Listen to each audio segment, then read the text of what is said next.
गांव शांत था, बहुत ज्यादा शांत। घर एक दूसरे से ऐसे चिपके हुए थे जैसे डर रहे हों। पेड़ों से परछाइयां लंबी और डरावनी फैली हुई थी। सूरज ढल रहा था, आसमान को खून के रंग और गहरे बैंगनी रंग से रंग रहा था। खूबसूरत था पर डरावना भी।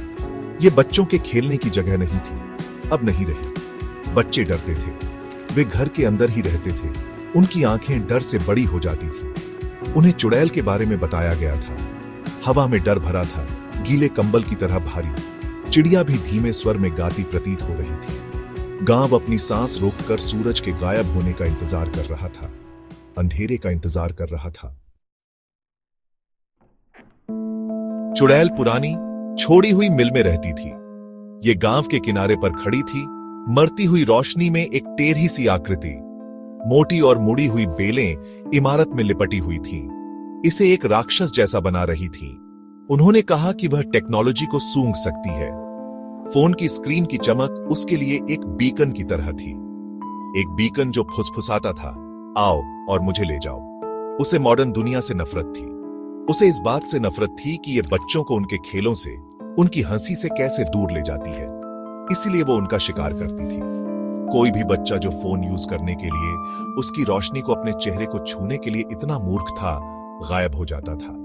चुड़ैल द्वारा ले जाया जाता था, फिर कभी दिखाई नहीं देता था। लेकिन हर कोई डरता नहीं था। एक लड़का था, रोहन नाम का एक जवान लड़का, जिसने कहानियों पर विश्वास करने से इनकार कर दिया। वह बहादुर था, कुछ लोग उसे मूर्ख कह सकते हैं। उसके पास एक सीक्रेट था, उसके दादाजी का एक गिफ्ट, एक फोन। रोहन ने इसे छुपा कर रखा था, एक लकड़ी के बक्से में एक ट्रेजर। वह इसे यूज करने के लिए, इसकी आवाजें सुनने के लिए, इसकी रोशनी देखने के लिए तरसता था। वह अपने दादाजी से बात करना चाहता था, जो दूर रहते थे। एक दिन रोहन से और नहीं रहा गया। उसे अपने दादाजी की याद आ रही थी। वह चुड़ैल का सामना करेगा, वह उसे चकमा देगा। उसके पास एक प्लान था। जैसे ही चांद निकला, गांव पर एक भयानक चमक डालते हुए रोहन चुपके से बाहर निकल गया।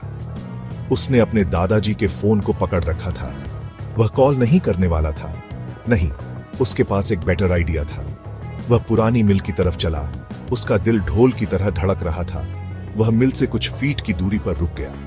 एक गहरी सांस लेते हुए उसने फोन को मिल की तरफ फेंक दिया। फोन जोर से धड़ाम से गिरा, फिर सन्नाटा। अचानक मिल की खिड़कियां जगमगा उठी। चुड़ैल, वह उसके जाल में फंस गई थी। रोहन मुस्कुराया। उसने चुड़ैल के डर का उसके खिलाफ इस्तेमाल किया था। उसने टेक्नोलॉजी का इस्तेमाल किया था, कम्युनिकेट करने के लिए नहीं, बल्कि एक डिस्ट्रैक्शन पैदा करने के लिए। उसने बुराई को चकमा दिया था। गांव वाले सुरक्षित थे अभी के लिए, लेकिन रोहन जानता था चुड़ैल वापस आएगी और वह तैयार रहेगा।